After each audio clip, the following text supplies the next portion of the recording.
Já nascemos no 7º dia.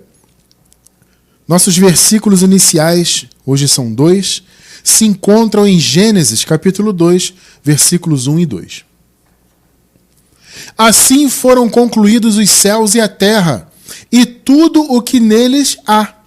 No 7º dia, Deus já havia concluído a obra que realizara, e nesse dia descansou. Glória a Deus. Povo santo, amados de Deus, abençoados com todas as bênçãos espirituais, selados com o Santíssimo Espírito, prometido por Deus, igreja gloriosa, igreja sem ruga, sem mácula, mais do que vencedores em Cristo Jesus. Meus amados, mais uma vez nós estamos aqui para estudar sobre a graça de Deus, e esse ponto de hoje é um ponto importantíssimo sobre a questão do 7º dia. Irmão Cristiano, o que é o 7º dia? O 7º dia é um dia de 24 horas, onde eu tenho que descansar do meu trabalho, onde eu não posso fazer nada, como os judeus, faziam antes da cruz e até depois da cruz. Durante um período, os judeus se mantiveram ali fiéis, até a segunda vinda de Cristo, na destruição do templo de Jerusalém. Os judeus se mantinham ali fiéis às obras da lei e, claro, a essa observância do sábado.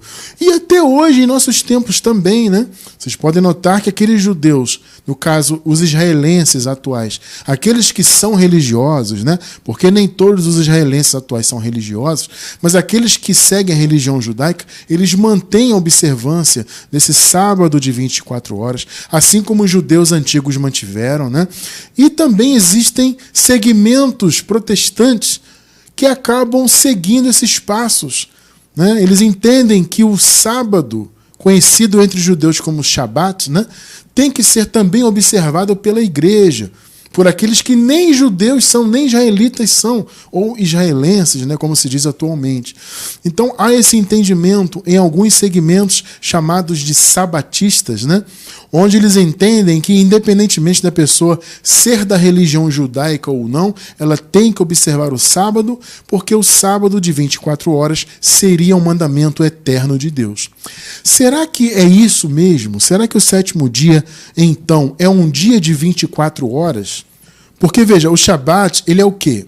Ele é a observância de um dia de descanso, em alusão a esse descanso de Deus, que acabamos de ler aqui agora no Gênesis, Então, esse dia faz uma alusão ao descanso de Deus. De fato, há esse mandamento na lei da observância de um dia de 24 horas.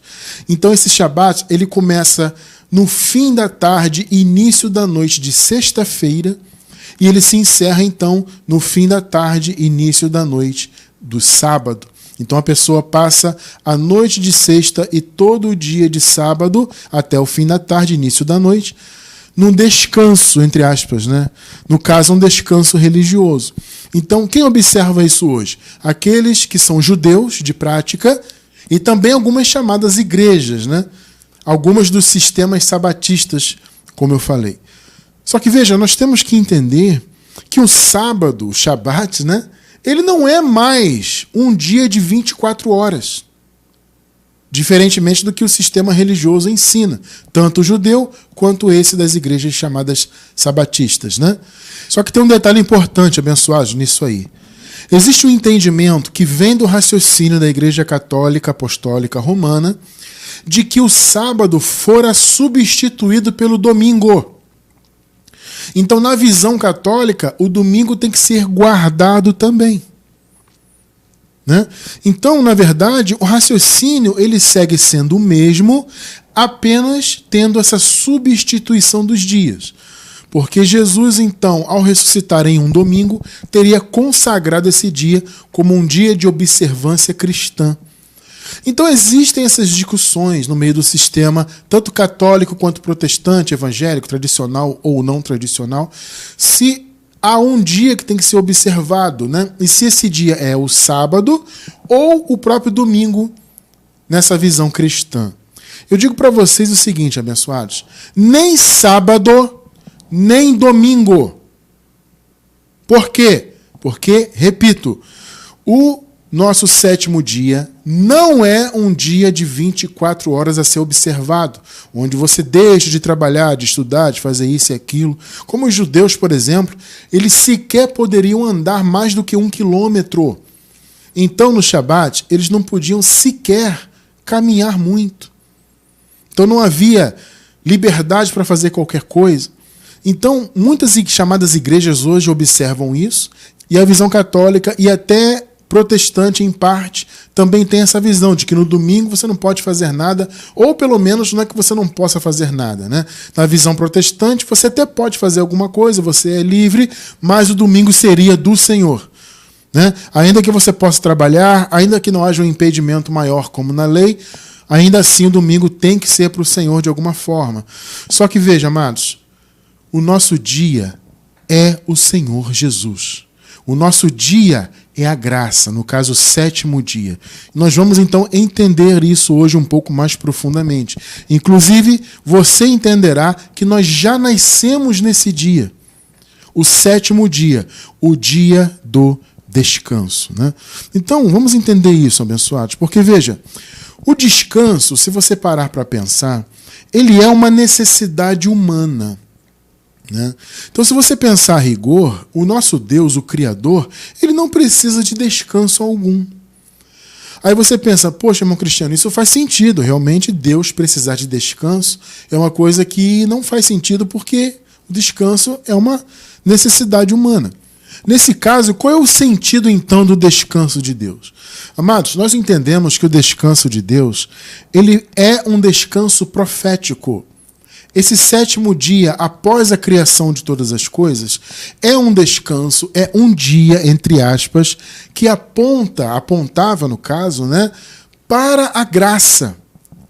Apontava para Cristo, até porque tudo antes de Cristo apontava para Cristo, né? Cristo é o centro de tudo, né, abençoados? O Senhor Jesus foi o centro de tudo, de todas as profecias, né? O Senhor Jesus foi o centro, ele segue sendo hoje como Deus o centro de tudo, da nossa fé, da nossa vida, né? Então todas as profecias apontavam para ele, tudo apontava para a graça, até porque sabemos, já estudamos aqui muitas vezes, que a graça ela foi pré-ordenada. O apóstolo Paulo revela isso, né? Que a graça ela foi prometida por Deus e pré-ordenada desde antes da criação do mundo. Então, antes que houvesse a criação de todas as coisas, o Senhor já havia pré-ordenado, prometido e providenciado a graça dele. Entende? Então, esse descanso do Senhor não foi uma necessidade física. Esse foi um descanso profético. Um descanso que apontava para a graça que Deus, antes de criar todas as coisas, já havia prometido, tá? Mas veja, na lei de Moisés, dentre os 10 mandamentos, foi dado um mandamento específico que referenciava esse dia do descanso de Deus. No caso, foi o 4º mandamento, a observância do sábado, né? Porque se você contar, obviamente, o sábado é o 7º dia, né? Então, como Deus descansou no 7º dia, segundo Gênesis, houve esse mandamento na lei para a observância desse dia. Só que veja, amados, é importante a gente entender isso.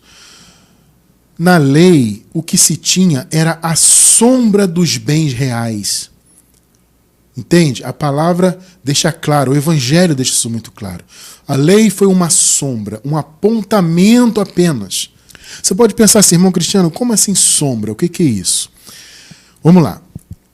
Quando você observa qualquer objeto, vamos colocar mesmo uma pessoa, vindo em sua direção, e atrás dela, por exemplo, tem um foco de luz, o sol, né? Ou uma luz muito forte, incidindo nessa pessoa, o que acontece? Primeiro chega em você a sombra, não é verdade?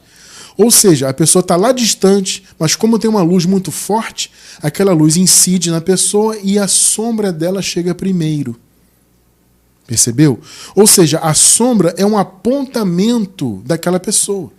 A sombra está indicando que aquela pessoa vai chegar até você, nesse exemplo que eu estou dando, né? Tá entendendo? Então, a lei tinha isso. A lei era um apontamento do bem real, que é a graça, que veio através de Cristo, né? Só que nós, amados, estamos já no tempo, inclusive, da graça eterna. A igreja primitiva viveu a graça já, só que em um momento transitório. Porque, veja, a graça ela foi inaugurada na cruz. O 7º dia foi inaugurado na cruz. Só que houve um período transitório, até a queda do Templo de Jerusalém, que foi no ano 70 depois de Cristo. Tá? A queda do templo marcou a segunda vinda de Cristo, o juízo sobre Jerusalém, a vinda do reino de Deus, entende? E ali terminou então essa transição e deu-se início ao 7º dia já amanhecido, entre aspas, né? Ou com o sol a pino, entende? Então houve, por assim dizer, como eu costumo dizer, vamos entender isso um pouquinho mais hoje, falar um pouquinho mais sobre isso, né? Houve uma madrugada. Assim como os nossos dias que vivemos aqui na Terra tem essa transição, ou seja, o dia começa a 0 hora, só que há uma transição até que o dia amanheça e logo depois o sol sobe e fica pino, né? Então o dia amanhece, o dia se torna claro. Então, metaforicamente, isso aconteceu com o 7º dia. Ele começou na cruz, mas houve, por assim dizer, entre aspas, uma madrugada, até que a queda do templo que Jesus havia profetizado acontecesse, o seu reino viesse, o juízo acontecesse, etc, etc. E aí o 7º dia amanheceu de vez e ficou sol a pino, né? Entende? Então, o que acontece? O 7º dia é o descanso profético, como eu disse, apontava para a graça. Jesus inaugurou esse dia na cruz e o dia amanheceu na vinda do seu reino. Só que as pessoas hoje seguem observando o sábado com a visão da lei de Moisés ainda. Tanto aqueles que seguem a religião judaica até hoje, quanto aqueles que são das igrejas protestantes, mas que guardam um sábado de 24 horas. Gente, veja, nós não temos que guardar o 4º mandamento da lei. A lei foi uma sombra. A lei ela só apontava para o bem real. Então, nesse exemplo que eu acabei de dar, a sombra não é a pessoa. A sombra é a sombra. A pessoa está vindo lá. Só que a sombra aponta para ela. Olha, ele está chegando. Então a lei, nesse sentido, apontava para a graça, que é o bem verdadeiro. O 7º dia real, no qual já nascemos. Mas, irmão Cristiano, por que você está dizendo que nós já nascemos? Porque, gente, nós já nascemos com toda a graça consumada. Eu te pergunto, você não nasceu depois da cruz? Né? Você não nasceu, inclusive, claro, depois do ano 70? Nós nascemos séculos e séculos depois do ano 70. Então a graça foi inaugurada no Calvário com a morte e na ressurreição de Jesus posterior. E depois foi consumada de vez no ano 70. Ela foi inaugurada, o caminho foi aberto e ela foi selada na vinda do reino de Deus. Onde o 7º dia amanheceu e o sol ficou. O meio-dia, vamos chamar assim, o meio-dia é o dia perfeito, né? Então, a partir da vinda do reino de Deus, o sol do 7º dia ficou meio-dia. E estamos nesse sol até hoje e para sempre estaremos, porque o 7º dia é o dia perfeito de Deus, é a graça. O 7º dia é, sim, a eternidade. Então, veja, nós já nascemos depois de tudo isso consumado. Então, eu não tenho que aguardar esse descanso se manifestar. Ele já se manifestou em Cristo. Só que veja, a pessoa só vai usufruir desse descanso se ela conhecer o evangelho de verdade. Porque, amados, vamos lá. Cronologicamente, todos nós estamos no 7º dia. Já nascemos nele. Nós que já conhecemos a graça e também aqueles que ainda não conheceram. E muitos que nem sequer, infelizmente, vão conhecer a palavra da graça. Porque muitos dos eleitos de Deus não terão essa oportunidade, esse privilégio que nós tivemos. Muitos vão sair dessa vida terrena sem conhecer a palavra da graça aqui. Entende? Lamentavelmente, essa é a realidade, né? Então, todos nós já estamos. Só que só usufrui dessa liberdade, desse descanso, aquele que conheceu o Evangelho.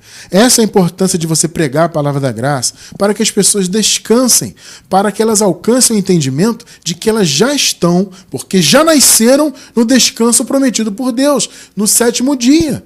Então, amados, para nós é Shabat todos os dias, espiritualmente falando. Não é que você não tem que trabalhar, você não tenha que estudar, realizar as coisas do seu dia a dia, porque você tem que guardar todos os dias. Não. Espiritualmente já estamos no sábado e espiritualmente já estamos no descanso. Entende? Não tem a ver com coisas dessa vida. Porque tanto os judeus quanto as igrejas sabatistas, eles impedem as pessoas de fazerem as suas atividades, de trabalharem, de estudarem, realizarem isso e aquilo, porque é sábado, né? Então a pessoa fica naquela, não posso trabalhar, não posso abrir minha loja, não posso estudar, não posso isso e aquilo, porque hoje é sábado, eu tenho que guardar. Ou então, na visão católica, né, hoje é domingo, então não posso deixar de ir à missa, por exemplo, e tudo mais, né? Não existe esse conceito em graça.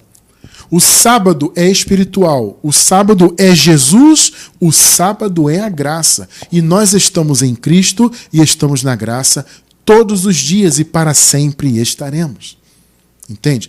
Mas é importante você entender isso à luz da palavra. Entender que você não tem que cumprir um dia de 24 horas, seja sábado mesmo, ou mesmo domingo na visão católica. Não tem que guardar dia nenhum. Todos os dias são de descanso, espiritualmente falando. A lei foi uma sombra. Então, amado, se você ainda está nessa, está nos assistindo, ainda está preso nessa visão do Shabat, mas Cristiano, o Shabat é eterno. A palavra diz que o Shabat é eterno. Gente, ele é eterno por quê? Porque o descanso é eterno. Porque Cristo é eterno. A palavra não diz que o Senhor Jesus é o mesmo ontem, hoje e será eternamente? Significa o quê? O sábado é eterno, abençoado. Porque Jesus é eterno, Jesus é o nosso sábado. Porque Jesus é a graça. Agora, se você fica observando um dia, seja um sábado de 24 horas, ou mesmo um domingo, você não está valorizando o verdadeiro descanso, porque você está sendo um religioso. Então, se você observa um dia de 24 horas, você está seguindo a lei. Hebreus 10:1.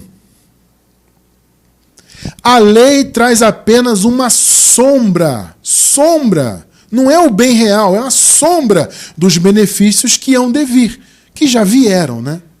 E não a realidade dos mesmos. Perceberam? Não é a realidade. Lei nunca foi realidade. Então, guardar sábados de 24 horas ou guardar domingos não é a realidade. Por isso, a lei, nunca consegue, mediante os mesmos sacrifícios repetidos ano após ano, aperfeiçoar os que se aproximam para adorar. A lei, gente, nunca aperfeiçoou coisa alguma, como está escrito na própria carta aos Hebreus, no capítulo 7. A lei nunca aperfeiçoou nada. Então, esse sábado de 24 horas, ele não é para ser observado para sempre. A lei foi só um apontamento, só a sombra, porque a realidade é Jesus. Perceberam? A realidade é a graça. A realidade é o reino de Deus dentro de nós. Jesus disse que quando seu reino viesse, ele viria para habitar em nós. Ele estaria dentro dos filhos de Deus. Então, você não tem que viver na sombra, gente. Olha, as pessoas que guardam sábado, as pessoas que vivem nos jejuns, comendo Santa Ceia, que é um resquício, uma caricatura da Páscoa, uma coisa absurda, né? Essa Santa Ceia, inclusive, que esse pessoal faz no sistema e que muitos de nós fizemos por anos, ela sequer existe na Bíblia, gente.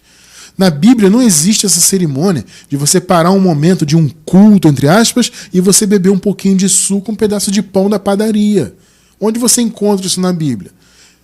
Mas os coríntios faziam. Não, os coríntios não faziam isso aí, não. Os coríntios faziam uma festa de comes e bebes. Era um jantar que eles faziam periodicamente. As igrejas tinham aquele costume, né, de fazer, tinham esse costume, né, de fazer jantares para que a igreja comesse junto e convidasse pessoas de fora. E os coríntios, inclusive, tinham atitudes terríveis e carnais, né? Eles ficavam bêbados, um comia mais que o outro nem comia, era uma bagunça carnal. E naquele meio, no meio daquela reunião ali, eles aproveitavam para se lembrar da última Páscoa que Jesus fez. Vocês estão entendendo? Mas não havia essa cerimônia. Vamos nos reunir aqui, pega lá o suco, obreiro, ou então o vinho, né? Tem algumas denominações que usam vinho mesmo, mas a maioria usa suco porque beber vinho é pecado, né, entre aspas, né? Então não pode beber vinho de verdade, traz o suco maguari. Eu te pergunto, onde tem isso na Bíblia? Beber um golinho de suco maguari, um pedacinho de pão da padaria, gente. A Páscoa era feita com pães ázimos, pão sem fermento. Os caras comem pão Puma, pão Plus Vita, pão de sal. Não sei como é que vocês conhecem aí, né? Aqui, nossa região é pão francês ou pão de sal. Os caras compram pão francês para fazer Santa Ceia. Entende? É uma coisa absurda. Não existe Santa Ceia na Bíblia. O que existiu foi a Páscoa judaica, que Jesus concluiu com seus discípulos antes de morrer, e também aquela lembrança que os coríntios faziam, que não era correta. Mas eu não vou entrar nisso, que isso não é um assunto. Mas o que eu estou querendo dizer com isso? Que as pessoas ficam presas nesses elementos do antigo pacto. Então é jejum, é Santa Ceia, é ablução. Irmão Cristiano, o que é ablução? Ablução são os banhos, batismos por meio da água. Então as pessoas hoje ficam se dando banho nos batistérios da vida para limparem os pecados. Ora, se você precisa de água para limpar pecados, Jesus fez o que no Calvário então? Mas as pessoas ficam presas nessas coisas. As abluções, gente, eram feitas no Templo de Jerusalém. As lavagens por meio da água. Depois João Batista fez também lá o seu batismo. Os próprios discípulos de Jesus fizeram, né, esses batismos, né? Só que Jesus mesmo não batizava. Olha, vou deixar na descrição do vídeo o link de 2 estudos. Um sobre os rudimentos do mundo e um link específico sobre batismo, com diversos estudos. Tá? Então, quem não entende isso, na gravação no YouTube, vai encontrar esses 2 links. Um, onde nós falamos dessas obras da lei, que estão disfarçadas de obras da graça. Paulo chama de os rudimentos do mundo. Esse estudo é maravilhoso, é muito bom você assistir isso para você entender. E também, quer entender sobre o batismo especificamente? Então vou deixar esse link com diversos estudos sobre esse assunto. Então as pessoas, gente, ficam presas na sombra. O sistema religioso não deixa as pessoas saírem da sombra. Então elas ficam presas nesses elementos do antigo pacto. E o sábado, essa observância de um dia de 24 horas, é um desses elementos terríveis do sistema.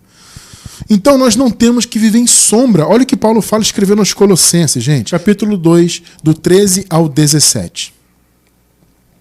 Quando vocês estavam mortos em pecados e na incircuncisão da sua carne, Deus os vivificou juntamente com Cristo.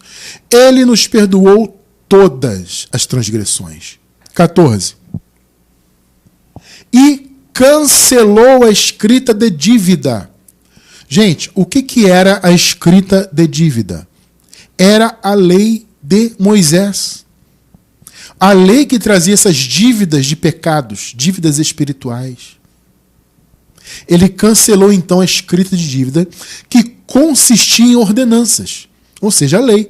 Não só os 10 mandamentos primeiros, mas todo o desdobramento da lei que resultou em 613 mandamentos.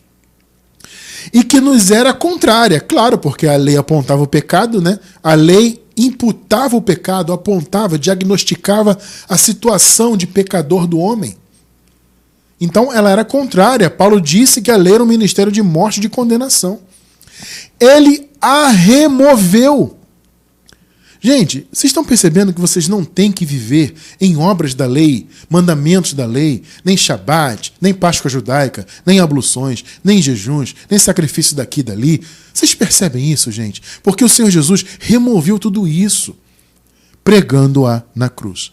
Então ele pegou a dívida e pregou na cruz. Ou seja, acabou com a dívida. 15. E, tendo despojados os poderes e as autoridades, fez deles um espetáculo público, triunfando sobre eles na cruz. Gente, esses poderes e autoridades, em algumas versões principados e potestades, é um apontamento aos poderosos religiosos da lei. Entendam isso. O Paulo está dizendo o seguinte, gente, os doutores da lei foram envergonhados, foram vencidos por Jesus, porque eles mataram Jesus. Tá? Ah, irmão Cristiano, foi o Império Romano. O Império Romano executou de fato. Mas quem matou, quem levou Jesus à morte, foram os doutores da lei. O Paulo fala isso. Escrevendo aos Tessalonicenses, Paulo deixa claro que os judeus mataram o Senhor Jesus. Estão entendendo? Então eles é que mataram o Senhor. Só que o Senhor ressuscitou, ou seja, o Senhor Jesus os venceu. Então ele morreu na cruz, ressuscitou e venceu aquelas autoridades espirituais. Então essas potestades, autoridades, poderes e autoridades aqui na Nova Versão Internacional eram os doutores da lei, eram aqueles responsáveis por fazer o povo viver nas obras da lei, cumprir os mandamentos. Então o Senhor os despojou, triunfou sobre a lei, sobre eles na cruz. 16. Portanto, ou seja, uma vez que o Senhor Jesus já venceu as autoridades religiosas dos judeus, não permitam que ninguém os julgue pelo que vocês comem ou bebem. Porque na lei é que havia esse tipo de coisa, né? Ó, cuidado, você não pode comer isso, não pode comer aquilo, porque a lei não permite. E Paulo fala, gente, os principados e potestades já foram derrotados. Essas autoridades judaicas, vocês não têm que viver submetidos a elas. Vocês não têm que cumprir obras da lei. O Senhor já os venceu. Então não permitam que esses caras fiquem aí fazendo vocês ficarem preocupados com mandamentos. Oh, se pode comer isso, não pode comer aquilo. Ou com relação a alguma festividade religiosa. Note que os judeus tinham diversas. Pentecostes, Dia dos Tabernáculos, Páscoa Judaica, Dia dos Pães Ázimos, que era praticamente a mesma cerimônia, né? O Dia dos Pães Ázimos e a Páscoa eram duas cerimônias que se fundiram com o tempo, né? Então havia diversas celebrações dos judeus e muitos judaizantes na época da igreja primitiva queriam que as pessoas na igreja vivessem observando essas coisas religiosas. E Paulo fala, não, vocês não têm que seguir isso aí. Então não permitam que ninguém os julgue. Se tem algum doutor da lei ou algum judaizante aí na igreja querendo que vocês deixem de comer isso ou aquilo, ou fiquem observando festas, diga que o Senhor já venceu os principados e potestades. Entende? Ou com relação a alguma festividade religiosa, ou a celebração das luas novas, que era uma outra cerimônia dos judeus, ou dos dias de sábado. Olha o que Paulo está dizendo, pelo amor de Deus. Ele faz uma citação claríssima do sábado, que era o Shabat judeu. Ou a igreja dos Colossenses, tem alguém aí dizendo que vocês têm que cumprir isso aí? Tem que tomar cuidado com comida, celebrar luas novas, outras festividades, e ficarem observando os dias de sábado? Ô Colossenses, os principados e potestades já foram vencidos, a religião judaica já foi envergonhada, eles mataram Jesus, mas Jesus ressuscitou. 17. Estas coisas, olha só, tudo que ele falou, religiosidade, sábado, festa de lua nova, etc., pode comer, não pode comer, olha o que ele diz, estas coisas são sombras. Sombras. Perceberam, né? Estas coisas são sombras do que haveria de vir. A realidade, porém, encontra-se onde? Ou em quem? Encontra-se em Cristo. A realidade é Jesus, Deus sobre todos, queridos. A realidade não é um dia de 24 horas. A realidade não é você viver cumprindo festas religiosas, como o sistema religioso todo hoje cumpre. O sistema religioso, irmão, eles fingem estar na graça. Eles até têm a ousadia de dizer isso. Não, claro que estamos na graça. Nossa igreja prega a graça. Prega coisa nenhuma. Porque lá as pessoas vivem ou guardando o sábado, ou guardando o domingo, ou sacrificando, ou comendo Páscoa, ou se batizando nas abluções, né? Ou então jejuando, ou faz campanha, passa óleo na cabeça, sacrifica daqui e dali e sobe um monte. As pessoas vivem nessas coisas religiosas, pensando que estão vivendo a graça. Veja, é claro que elas estão cronologicamente na graça. Todos nós estamos no tempo da graça. Graça eterna. Não mais transitória, né? Repito, a igreja primitiva viveu uma graça transitória. Nós já nascemos no tempo da graça eterna. Só que só vai viver o descanso prometido, o 7º dia de fato, quem conhece o Evangelho. Quem se libertou, meu irmão, minha irmã, desse sistema aqui, ó, das sombras. Quantos anos nós estivemos presos às sombras? Entende? Quantos anos? Olha, eu nunca fui efetivamente de uma denominação sabatista, mas eu frequentei. Então eu passei pelo pentecostal, fui batista tradicional, né? E eu frequentei uma igreja sabatista por um tempo, não cheguei a ser membro, como eu disse, efetivamente, mas eu estive ali, participei de alguns estudos, eu estava quase me convencendo daquela maldição, mas aprove o Espírito Santo, abriu meu entendimento e não me permitiu seguir naquele caminho, né? Então, nós temos que viver longe dessas sombras, porque nós já estamos na realidade. Você acabou de ler aqui, a realidade encontra-se em Cristo, ou seja, Cristo, a graça, novo pacto, já são realidades. Então eu não tenho que viver na sombra, entende? Então o sétimo dia, ele já é real, já nascemos nele, porque ele é a graça, ele é Jesus. Olha o que Jesus disse, interessante isso aqui, amados, olha só, Jesus ainda como judeu, nos dias de sua carne, observe o que ele disse aqui em Mateus 11, 29. Tomem sobre vocês o meu jugo e aprendam de mim, pois sou manso e humilde de coração.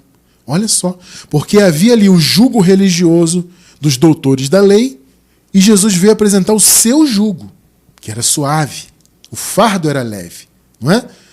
Tomem sobre vocês, então, o meu jugo, não dos escribas e fariseus, e aprendam de mim, não da lei, pois sou manso e humilde de coração, e vocês encontrarão o quê?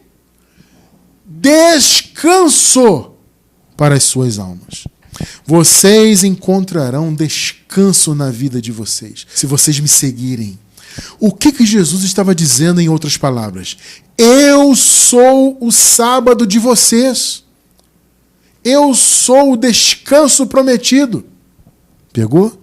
Isso já para os judeus, ainda no tempo da lei. Vocês imaginem agora na graça. Então Jesus, gente, ele é o nosso sétimo dia. A graça que ele trouxe, que ele manifestou, é o nosso descanso. Jesus, então, é o descanso. Não é um dia de 24 horas da lei. Porque se a pessoa está na lei, a mente dela ainda está envolvida com coisas antigas. Ainda está envolvida com o ministério de morte, de condenação. É isso que você tem que ter em mente, amado irmão, amada irmã. E você não tem que ter medo de pensar isso e até de propagar isso. A lei foi, sim, um ministério de morte e de condenação. Por isso que quem vive em obras da lei, disfarçadas de obras da graça, tem a sua mente submetida a essa maldição. Acha que é pecador, que pode perder a salvação, que vai morrer para sempre ainda, que há a possibilidade de Jesus voltar no futuro, entre aspas, e a pessoa ficar. Sabe esse pensamento absurdo? Por que tudo isso? Devido à sombra. A pessoa ainda vive no ministério de morte e de condenação. Por isso que ela se vê sempre condenada. Eu digo isso pela minha experiência, vocês sabem, muitos de vocês também, né? Nós vivemos na religião, nós vivíamos com a mente condenada.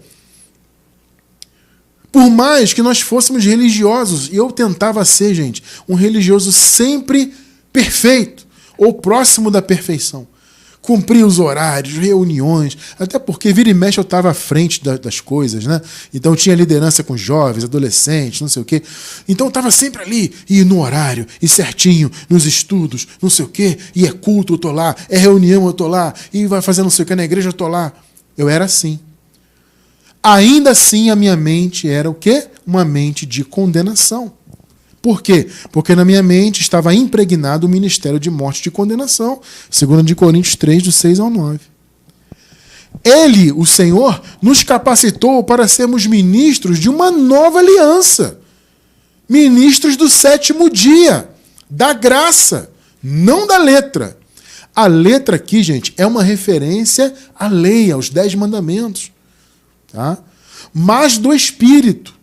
Perceberam? Então, ou você vive na letra, como o sistema religioso vive, inclusive muitos guardam o sábado de 24 horas, outros guardam o domingo. Então eles vivem na letra. Nós não, vivemos no Espírito e do Espírito.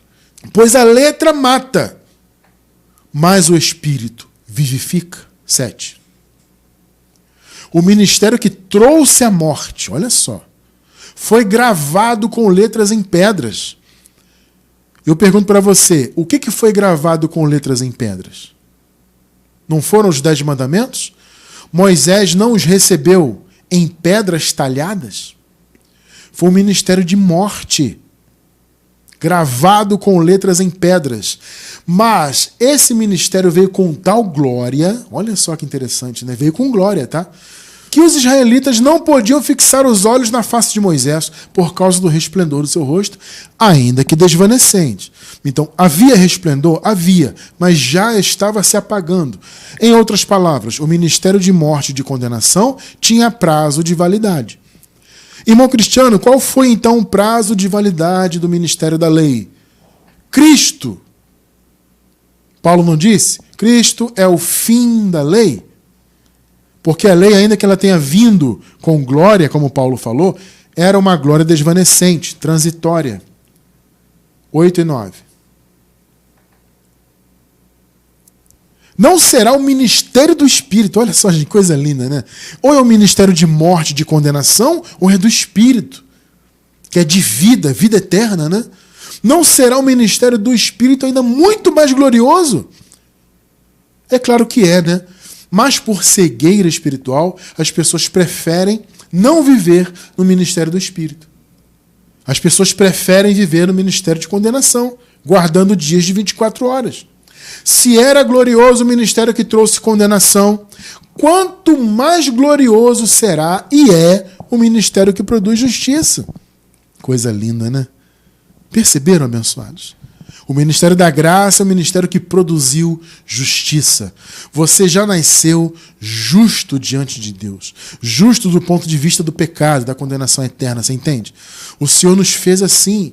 Ele nos permitiu já nascer assim. Por isso que já nascemos na graça, no descanso. Porque a lei, gente, veja, ela foi uma sombra, ela nunca aperfeiçoou nada, como nós lemos agora há pouco, né? E a lei não tinha, e claro, segue não tendo relação nenhuma com a fé. Ou você vive pela fé que o Senhor Jesus te deu, que é a fé dele, não a sua, né? É bom você entender isso. Nós não temos fé em nós mesmos. Ah, eu nasci aqui com a minha própria fé. Não. A fé que você tem no Senhor veio do Espírito dele que habita em você. É a fé dele em você, em mim, em nós. Então, você vive nessa fé sendo guiado por ela, pela palavra, ou você vive no sistema da lei, guardando o sábado, como eu disse, come Páscoa, sacrifica, e batiza, e passa óleo. Gálatas 3, do 10 ao 12. Já os que são pelas práticas da lei estão debaixo de maldição, pois está escrito, maldito todo aquele que não persiste em praticar todas as coisas escritas no livro da lei. Por isso que há essa, por assim dizer, maldição na mente do povo. A mente de quem está no sistema está amaldiçoada pelas mentiras do sistema, queridos. Porque as pessoas ali não vivem a fé de verdade. 11. É evidente, olha só, é evidente que diante de Deus ninguém é justificado pela lei, pois o justo viverá pela fé. 12. A lei não é baseada na fé. Não é. Ou é fé ou é lei. Não tem meio termo. Pelo contrário, quem praticar estas coisas, por elas viverá. Muitos estão aí praticando essas coisas, inclusive observando sábados de 24 horas e cumprindo outros mandamentos, vivendo por eles, não pela fé. Não pela fé. Agora, observe o que Paulo fala ainda aos Gálatas, nessa preocupação que Paulo tinha, porque, gente, os Gálatas, eles foram criados em graça. O Paulo deixa isso claro no início da carta, né? Olha, vocês foram criados em graça, ou seja, a igreja cresceu ouvindo a graça ali, a revelação do evangelho, e agora vocês estão regredindo. Olha só, gente. Há muitos que regridem, infelizmente. E a igreja ali estava regredindo. Só que Deus, em sua infinita misericórdia, utilizou o apóstolo Paulo para que aquela verdade voltasse à tona na vida deles. Eles estavam regredindo por quê? Porque havia judaizantes, havia homens da lei que supostamente tinham crido em Jesus, supostamente, só que eles queriam que as pessoas seguissem Jesus, mas também a lei. É aquilo que Jesus falou, né? Você não pode colocar um remendo de pano novo num pano velho. Não tem como misturar o novo com o velho. Ou é Cristo ou a lei. Ou fé o antigo pacto. Perceberam? Só que havia muitos ali que queriam que as igrejas vivessem assim. Infelizmente, os Gálatas estavam se deixando levar por aqueles raciocínios. Aí Paulo escreveu a carta, e a carta aos Gálatas, inclusive, foi uma reação de Paulo àquilo. Veja o que ele diz no capítulo 4, verso 10. Guardais dias, olha só, e meses, e tempos, e anos. É uma referência ao sábado, claro, e também às festas judaicas, que eram periódicas. Festas mensais, festas anuais, por aí vai, né? Guardais dias, e meses, e tempos, e anos. Receio de vós que eu tenha trabalhado em vão para convosco. Olha só. Sabe por que Paulo falou isso aí? Porque ele pensou o seguinte, poxa, eu me dediquei tanto a ensinar a graça e agora os caras estão guardando dias, sábados, guardando festas judaicas. Eu trabalhei à toa. O meu esforço então foi em vão. Perceberam? Amado, olha só.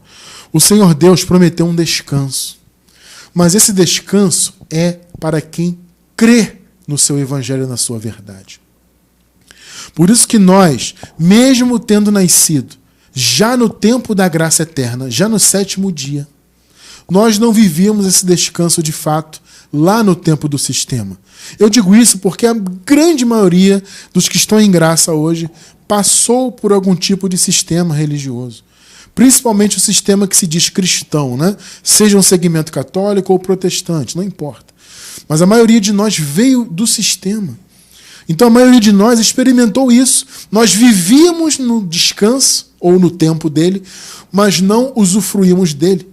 Então vivíamos com medo do pecado, do diabo, de Deus, disso, daquilo, de perder a salvação, medo de não ser aceito por Deus, medo de não ter o Espírito Santo, e vivíamos pagando preço, cumprindo a ordenança, sacrifica para cá e para lá. Não havia descanso das obras. Vivíamos em obras religiosas que eu digo, tá, gente? Veja, nós não temos que descansar de boas obras. Boas obras é o nosso chamado. Paulo disse, façam boas obras, e vocês colherão delas se vocês não desanimarem. Então a gente não tem que desanimar das boas obras, fazer o bem. Isso tem que ser algo natural para nós. Eu estou aqui me referindo às obras religiosas, a viver observando religião, mandamentos, sábados, etc. O povo de Deus tem um chamado a descansar disso, porque já estamos no tempo do descanso. Só que muitos não vivem porque não creem na verdade, no genuíno evangelho. Veja só aqui, Hebreus 4. Vamos ler do 1 ao 3, depois vamos ler o versículo 10. Visto que nos foi deixada a promessa de entrarmos no descanso de Deus, temamos que algum de vocês pense que tenha falhado. Por quê? Porque aqui, amados, veja, eles eram hebreus. Eram pessoas que cumpriam obras da lei, só que eles estavam conhecendo o evangelho. Então o intuito dessa carta foi justamente trazer a visão da graça para aquelas pessoas que estavam começando a ouvir sobre Jesus, mas tinham dúvidas. Tenho que guardar sábados? Tenho que viver na lei? Tenho que cumprir os mandamentos? Eu tenho que frequentar o templo de Jerusalém? Os irmãos dessa igreja aqui tinham essa dúvida. Então o texto diz aqui, visto que nos foi deixada essa promessa, né, de entrarmos no descanso, temamos que alguns de vocês pensem que tenham falhado. Porque havia esse pensamento, será que eu não estou no descanso? Porque eu estou aqui, mas eu estou ainda cumprindo, eu tenho que ir no templo, tenho que observar o sábado, isso não é descanso. 2. Pois as boas novas foram pregadas também a nós, tanto quanto a eles. Eles aqui é uma referência aos israelitas antigos, que eles ouviram boas novas. Veja, não o evangelho de fato de Cristo, claro que não. As boas novas que eles ouviram foi a mensagem de Moisés, de libertação do Egito, etc. As promessas de Deus para eles. Só que eles não deram ouvidos. Aqueles israelitas antigos. Não entraram no descanso, porque não creram. Perceberam? Então aqui há um paralelo daqueles israelitas antigos com a igreja, com os irmãos ali da igreja. Pois as boas novas foram pregadas também a nós, tanto quanto a eles. Mas a mensagem que eles ouviram de nada lhes valeu, pois não foi acompanhada de fé. Pegou? Por aqueles que a ouviram. Eles não creram nas promessas. Eles viram tantos e tantos milagres e prodígios que Moisés fez. E ainda assim eles não creram. Entende? Entrar no descanso é para quem crê. Trazendo para a nossa realidade, viver o descanso é para quem crê no verdadeiro evangelho. Você tem que entender que o sétimo dia já foi inaugurado e que você já nasceu nele. O descanso está à sua disposição. Você não tem que viver religiosamente, pagando preço, fazendo isso e aquilo. Não. 3. Pois nós, os que cremos, percebeu? Aqui já é uma referência ao evangelho, né? Pois nós, os que cremos, é que entramos naquele descanso. Conforme Deus disse, assim jurei na minha ira, jamais entrarão no meu descanso. Quem não creu? Embora as suas obras estivessem concluídas desde a criação do mundo. Ou seja, o descanso de Deus já havia sido profetizado, mas só entraria naquele descanso quem cresce. Então é importante vocês entenderem que o descanso é para quem crê, está então à nossa disposição. Uma vez que você vive o evangelho da graça, você pode sim entrar no descanso, abandonar obras da lei, abandonar a necessidade de frequentar templos feitos por mãos humanas. Perceberam? Abandonar todo esse movimento, esse paga-preço, e joelho no pó, e sacrifica, e sobe monte, e faz jejum. Isso não é para quem descansa, gente. Quem está nessas obras não está vivendo um descanso, não creu no verdadeiro evangelho. Perceberam? Então é importante mensagens, estudos como esse, para que as pessoas entendam que elas já estão cronologicamente no sétimo dia. Repito, ele foi inaugurado na cruz, o caminho foi aberto na cruz. Houve a madrugada, entre aspas, a transição, até a vinda do reino no ano 70, onde o sétimo dia amanheceu e o sol foi para o meio-dia, né? Então o dia ficou perfeito para sempre. É um dia eterno. Espiritualmente, já estamos no sétimo dia. Então você não tem que viver em obras da lei, antigo pacto, religião, não. Versículo 10. Pois todo aquele que entra no descanso de Deus, ou seja, aquele que crê, segundo o contexto, né, também descansa das suas obras, como Deus descansou das suas. Perceberam? Um chamado ao descanso das obras. No contexto, claro, obras religiosas. Então, quem vive no sistema religioso não descansa. Não tem paz de espírito. Vive na sua mente, na mente, né? Não cronologicamente. Na mente, a pessoa vive ainda no ministério de morte e de condenação. Porque ela acha que ainda pode morrer eternamente. Ela acha que pode perder salvação. Ela acha que é pecadora, que Deus vai pesar a mão, etc, etc, etc. As pessoas vivem nesse desespero religioso tentando ganhar algo, coisas que elas já têm.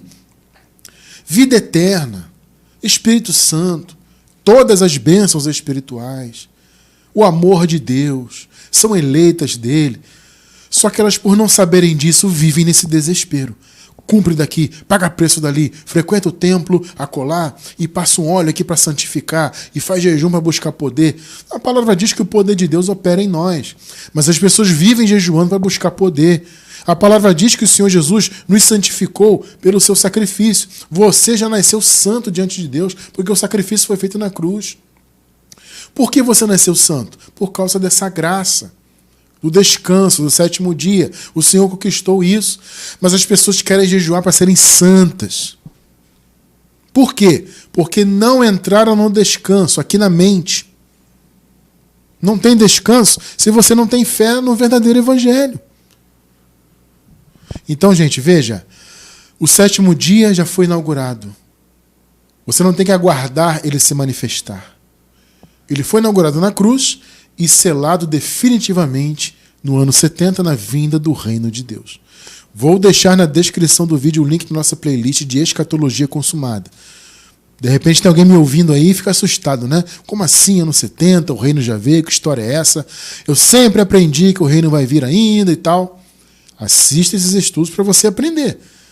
Porque, amado, o evangelho da graça ele tem todo esse contexto. Então não é de uma hora para outra. Tem que ter paciência, tem que ter dedicação, estudar para você aprender a viver a verdade do evangelho, gente, tá? Então vamos lá, Hebreus 10, 19 e 20. Portanto, irmãos, temos plena confiança para entrar no Santo dos Santos pelo sangue de Jesus. por um novo e vivo caminho que ele nos abriu por meio do véu. Que véu? Isto é, do seu corpo. Então o corpo de Jesus foi rasgado no Calvário. Foi o véu que se rasgou. Entende? Então a igreja tem que atravessar esse véu. O caminho da graça, o novo e vivo caminho, então, foi inaugurado no Calvário. Foi pelo véu, pelo corpo do Senhor. Foi por isso, inclusive, que o véu do templo se rasgou de fato, literalmente, naquela ocasião. Porque Jesus morreu. O seu véu, entre aspas, o seu corpo se rasgou. Então, o chamado para a igreja é atravessar o véu do sistema religioso. Entende? Não viver mais envolvido com isso, porque o novo e vivo caminho foi inaugurado lá no Calvário. E no ano 70, então, o dia veio. É aquilo que eu falei no início, aquela metáfora da madrugada, né? Vamos dizer assim, na cruz foi a madrugada, foi o início da madrugada do sétimo dia, né? Na cruz foi 0 hora do sétimo dia, e no ano 70, então, o dia amanheceu e o sol foi para meio-dia. A igreja primitiva, portanto, estava vivendo uma graça transitória. Era um período de transição. Eles estavam ainda na noite. Já era graça? Já era graça. Mas ainda estavam na noite. Nem todas as promessas haviam sido concedidas naquele período. Por isso que Paulo fala isso aqui. Romanos 13, do 11 e 12, né? Façam isso compreendendo o tempo em que vivemos. Chegou a hora de vocês despertarem do sono. Porque agora a nossa salvação está mais próxima do que quando cremos. Por quê? Eles sabiam que a segunda vinda aconteceria em breve. Eles não sabiam o dia exato, ninguém sabia. Mas sabiam que seria breve. Porque todas as profecias apontavam para isso. Para a brevidade daquele acontecimento. Agora veja o 12. A noite está quase acabando. Pegou a referência? Ou seja, Romanos, nós estamos na noite. O dia já foi inaugurado, Jesus já morreu, já ressuscitou. Só que ainda não amanheceu. O reino não veio ainda. Então é noite. A noite está quase acabando, ou seja, eles estavam na madrugada do sétimo dia. Agora veja o que Paulo disse. O dia logo vem. Né? Então, o sétimo dia começou na cruz, e ele veio na segunda vinda. A noite está quase acabando. O dia logo vem. Portanto, deixemos de lado as obras das trevas e vistamo-nos a armadura da luz. Que coisa linda, né? Notaram, queridos? Que revelação maravilhosa, né? A igreja primitiva, então, estava vivendo aquele momento de transição da noite, da escuridão do antigo pacto, né? O antigo pacto que era o quê? Um tempo de maldição, pecado, morte da alma, tantas outras maldições, né? Condenação, afastamento de Deus, porque não havia relação com Deus. Veja, gente, nem mesmo os judeus, que eram o povo de Deus escolhido carnalmente, tá? Não espiritualmente, carnalmente. Nem mesmo eles tinham relação direta com Deus. Eles precisavam do templo, precisavam de sacerdotes, etc. Então havia o quê? Um distanciamento, um divórcio de Deus. Isso antes da cruz. Né? Só que na cruz foi inaugurado um novo dia, um novo e vivo caminho, como vocês acabaram de ler, pelo véu de Jesus, pela sua carne. Só que a igreja primitiva estava vivendo a transição, a madrugada. E Paulo disse, o dia logo vem, a noite está quase acabando, logo vai amanhecer, ou seja, logo o reino virá. Perceberam, né? Já nascemos no sétimo dia. Você, eu, a minha esposa, todos nós, já nascemos no descanso da graça. Graça eterna, tudo consumado. Todas as bênçãos espirituais concedidas. Só que nós só passamos a viver nesse descanso espiritual, entendendo que não temos que viver em obras. Pelo contrário, temos que descansar das obras religiosas, né? Só passamos a entender isso com a revelação do Evangelho da graça de Deus. Daí a importância dessa palavra maravilhosa. Te fazer entender que você vive num tempo de eternidade, de vida eterna já. Você já nasceu com o Espírito Santo habitando na sua vida. Como eu disse, com todas as bênçãos. com todos os selos de Deus, com todas as promessas, todas as profecias cumpridas, tudo consumado, tudo novo. Tudo novo. Porque você já nasceu no dia eterno. Aquele descanso de Deus lá na criação foi profético, apontando para a graça que o próprio Deus havia prometido e que em Cristo foi estabelecida. Então ele é Deus. Ele inaugurou o 7º dia na cruz. Ele sofreu, morreu, ressuscitou para que nós vivêssemos então essa novidade de vida. Infelizmente, a maioria de nós passou pelo sistema e perdeu tempo lá. Mas hoje vivemos o descanso do 7º dia, porque já vivemos com tudo novo. Encerramos com 2 Coríntios 5,17. Portanto, se alguém está em Cristo, estar em Cristo é estar na nova aliança. Estar em Cristo é estar na graça. Não é estar na igreja XYZ, tá? Esqueçam isso. Estar em Cristo não é estar em igreja nenhuma, denominação nenhuma. Estar em Cristo é estar da cruz em diante. É estar no 7º dia.